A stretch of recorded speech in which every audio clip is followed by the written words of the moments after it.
Bonsoir Pascal, retour du Nord, un des plus longs déplacements. Tu peux nous raconter comment ça s'est passé? Bah écoute, vu le moment auquel vous voyez l'interview, vous devez vous douter qu'on a gagné, hein, vous devez savoir qu'on a gagné, donc ça s'est déjà bien passé globalement. On a fait un gros match. On savait que c'était un match très important parce que cette équipe de Calais n'était qu'à un point de nous, et puis surtout qu'elle avait un effectif très intéressant avec deux très bons étrangers. Et ça s'est bien passé sur l'ensemble du match. On sait de toute façon, quand on va à Calais, il faut bien démarrer, sinon c'est toujours problématique. Et là ça a été le cas, notamment dans le secteur défensif. Voilà, et après on a bien tenu le match, on a déroulé. Premier quart, c'était presque copie parfaite. On avait une avance suffisante. Je crois on est monté jusqu'à 14 points d'avance, il me semble. Par contre, en fin de deuxième quart, ils ont commencé à remonter pour arriver pratiquement à égalité à la mi-temps. On peut expliquer ça comment?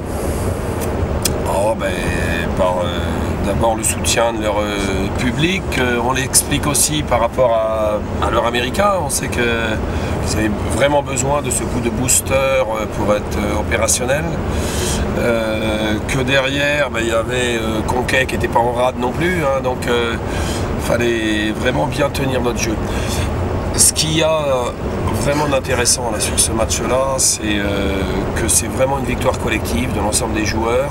Et je félicitais notamment les anciens par rapport, et c'est un vrai critère aujourd'hui de voir qu'on jouait sans Perica Samitic, qu'on intégrait un nouveau joueur, Junior Pewa, qui a apporté son écho. Il y a Brieux Belloir aussi, qui a vraiment fait un match de référence pour lui, ce qui fait que c'est l'équipe là des 9 joueurs qui ont été amenés à évoluer sur le terrain qui allait chercher cette belle victoire. On a vu pas mal de tirs à 3 points, notamment de Saïd là, qui a fait une petite démonstration en première mi-temps. Après ça a été relevé aussi avec Vukan, qui a mis ses 3 points habituels. Et puis Philippe aussi qui a mis un 3 points très important. Oui, il y a eu les... Il y a eu les 3 là. C'est vrai que le fait que Saïd ait désormais une régularité d'adresse, c'est intéressant parce que ça libère des espaces pour les percussions d'Anthony, pour les de Kabir, etc. Vukan, on sait qu'il a une capacité à être constamment sur le danger, même diminué comme il l'était. Et puis dans des matchs serrés comme ça, et c'est pas la première fois qu'il le fait, Philippe qui a été capable de mettre un tir vraiment capital qui va peut-être sceller l'issue du match. Oui, un beau match dans l'ensemble, comme tu le dis, avec des blessés, mais Ludo notamment qui reprend aujourd'hui. Oui, non mais on sait qu'à partir du moment où on est blessé, il faut du temps. Ludo, ça fait 1 mois et demi, 2 mois. Il avait fait une très bonne semaine d'entraînement. Ça n'a pas foncièrement payé là ce soir, mais je suis convaincu qu'en continuant comme ça s'était passé avant sa petite entorse, que ça va revenir, dans le feu de l'action. On voit que vraiment il y a un groupe qui est très riche, et donc il faut en profiter très bien. Avec des gars qui ont beaucoup d'envie, ça se sent, ça se voit sur le bord de la touche. Il y a une saine concurrence de jeu et il y a un vrai, comme je te le disais tout à l'heure, il y a un vrai enthousiasme général au sein du groupe qui permet d'aller chercher des bonnes victoires.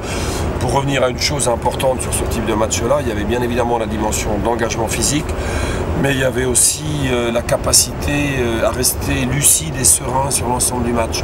Et je pense que c'est surtout ce qui nous a permis de gagner ce match-là. On savait que cette équipe de Calais était vraiment capable de coups d'exploit momentanés sur un match, sur des actions, sur des séquences.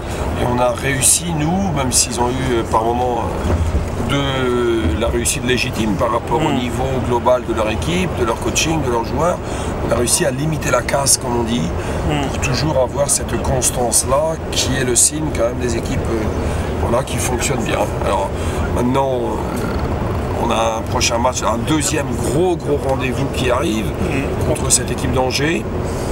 À nous à rester sur ce rythme-là, à surtout nous garder de toute suffisance par rapport aux résultats qu'on vient d'avoir, parce qu'on sait que cette dimension de la suffisance est celle qui est vraiment dangereuse, surtout par rapport à notre profil d'équipe. On laisse donc Calais, une équipe qui nous talonnait un peu derrière.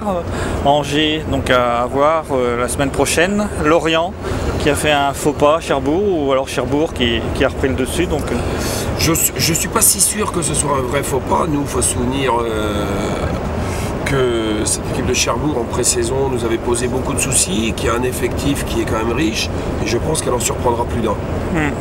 Bon, en attendant, la semaine prochaine, donc le match à Angers, très important, où on espère qu'il y aura beaucoup de monde dans la salle Colette-Besson.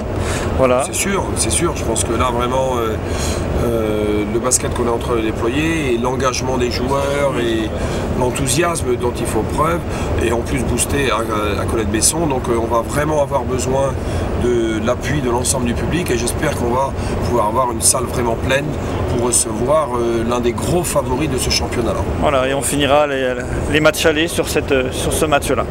Bonne semaine à tous et puis à bientôt. Merci.